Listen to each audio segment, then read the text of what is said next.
Devara trailer release తర్వాత కథ ఏమై ఉంటుందో ఎవరికి తోచినట్టు వాళ్ళు ఊహించేసుకున్నారు. అయితే ఎవరు ఎక్స్పెక్ట్ చేయని కథతో దేవరా రూపొందింది. సందీప్ వంగ ఇంటర్వ్యూలో హీరో కథను చెప్పేశారు. మొత్తానికి ఎవరు ఊహించిన కథతో దేవరా రూపొందుతోంది. ట్రైలర్లో ఎన్టీఆర్ చెప్పిన ధైర్యం, భయం డైలాగులు వింటే రకరకాల కథలు పుట్టుకొచ్చాయి. మనిషికి బతికేంత ధైర్యం కావాలని, చంపేంత ధైర్యం ఉండకూడదంటాడు. భయం మరచి తప్పుడు పని కోసం సముద్రంలోకి వెళితే కానరాని భయాన్ని అవుతానని దేవరా హెచ్చరిస్తాడు. దీంతో సముద్ర ఆధిపత్యం కోసం కథ నడుస్తుందా? సముద్రంలో జరిగే అక్రమాలను హీరో అరికడతాడని చాలా మంది అనుకుంటున్నారు. దేవరా కథేమిటో సందీప్ వంగ ఇంటర్వ్యూలో ఎన్టీఆర్, సైఫ్ చెప్పేశారు. ఈ ఇద్దరూ చెప్పిన వివరణతో దేవరా టైటిల్లో ఉండే ఆయుధాలే సినిమా కథ అని తేలిపోయింది.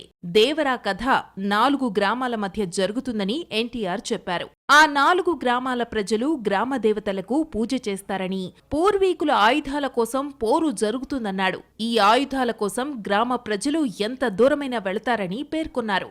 4 గ్రామాల్లో ఒక గ్రామానికి సైఫ్ అలీ ఖాన్, మరో గ్రామానికి ఎన్టీఆర్ నాయకుడు. ఈ ఫిక్షనల్ కథ ఆడియన్స్ ను మరో ప్రపంచంలోకి తీసుకెళ్తుందని సందీప్ ఇంటర్వ్యూలో పేర్కొన్నాడు. తారక్ ఇలా 2 ఏళ్లుగా బయటకు రాని కథను చెప్పేశాడు. దేవరా భారీ ఓపెనింగ్స్ పై కన్నేసింది.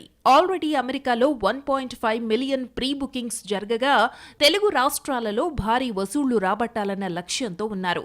ఇందులో భాగంగా టికెట్ రేట్లు పెంచుకునే అవకాశాన్ని కల్పించాలని 2 తెలుగు రాష్ట్ర ప్రభుత్వాలను మేకర్స్ కోరారు. కల్కిలా దేవరా టికెట్ రేట్లు భారీగా పెరుగుతున్నాయి. పెంచుకునే అవకాశాన్ని కల్పించాలని 2 తెలుగు రాష్ట్రాల ప్రభుత్వాలను నిర్మాతలు కోరారు.